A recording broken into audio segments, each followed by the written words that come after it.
એક બેને એક સવાલ કર્યો છે, માતાજી તમે એક પીરિયડના બારામાં વિડીયો ભણાવો. પીરિયડ આવે, માનસિક સ્થિતિ બને ત્યારે પૂજા પાઠ કરાય કે નહીં કરાય અને ઉપવાસ વ્રત કરાય કે નહીં કરાય.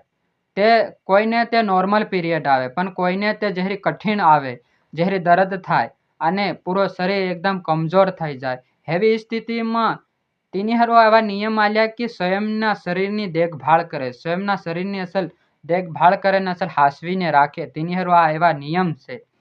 અને પૂજા પાઠ કરવામાં તે પૂજા પાઠ તે આપણને બધાને માલમ છે, અસલ ઉંગળી ધુંગળી સાફ સૂત્ર થઈને પૂજા પાઠ કરવાની. અને ઘણા હમણે હગવા મુતરવા જાય તો બી આપણે કઈના હાથ પોક અસલ ધોવે અને કઈના તે ઉંગળે બી ખરા તેર પૂજા પાઠ કરે.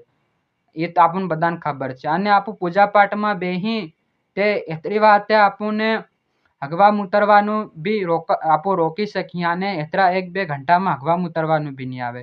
પણ આ એક એવી વસ્તુ છે જો એકવાર ચાલુ થાય પીરિયડ તે તેના સમય ઉપર પૂરા થાય. તે તેને આપણું પૂજા પાઠ કરવામાં આપણને વાર લાગે, અગરબત્તી કરવામાં, દીવાબત્તી કરવામાં, સાફ સફાઈ કરવામાં આપણને વાર લાગે. તેની હારું મંદિરમાં પ્રવેશ નહીં થાય. કેમ કે આ એકવાર પીરિયડ ચાલુ થાય તે તેનાને જ્યાં સુધી પૂરા નહીં થાય ત્યાં સુધી તેની સ્થિતિ હેવી રહે. તેની હારું મંદિરમાં નહીં પ્રવેશ કરવાનું. અને વ્રત તમે કરી શકો, વ્રત બી કરી શકો, ઉપવાસ બી કરી શકો. કેમ કે અને જો કમજોર એક વ્રત ચાલતા હોય, તમારું ઘણા લાંબા વ્રત ચાલતા હોય અને કમજોર એકદમ કમજોર થઈ ગયા હોય ત્યારે તમે વ્રત તોડી શકો. અને એમાં તમારો કંઈ ની નુકસાન થાય, કંઈ આપણે ભગવાન સબ દેખે, ભગવાન તેના ફલ સ્વરૂપ આપી દે. ઉપવાસ તોડ નાખ્યા એના કંઈ નહીં આલ્યું એમ નહીં કરે. ભગવાન દેવીમાં તેનાની સ્થિતિ સમજી જાય. કેમ કે આ ભગવાનના જ નિયમ છે આ એટલા દેવીમાના.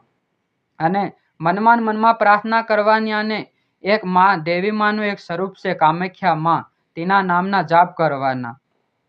અને એવા સમય ઉપર ખાવું પીવું બી નહીં બનાવવાનું. કેમ કે કોઈ ઘેરમાં હોય ત્યારે નહીં બનાવવાનું અને અસલ પોતાના શરીરની અસલ હાસવવાનું. એમ ખાવું પીવું કોઈ હોય તે તેનાને બનાવવા કહેવાનું. અને અગર કોઈ નહીં હોય તે અસલ ગરમ પાણી ઉંગળીને ખાવું પીવું બનાવી શકવાનું.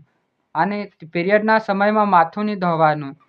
પીરિયડ કદાચ વધારો હોય તે 3 દિનમાં માથું ગરમ પાણી ધોવાનું, 3 દિનમાં. અને પીરિયડ પૂરા થાય તે ગરમ પાણી ઉંગળવાનું, ગરમ પાણી માથું ધોવાનું. અસલ ફેર માતાજી, માં સરસ્વતી, માં લક્ષ્મી, માં મહાકાલી, માં જગદંબાને પ્રાર્થના કરીને ફેર મંદિરમાં પ્રવેશ થઈ જવાનું.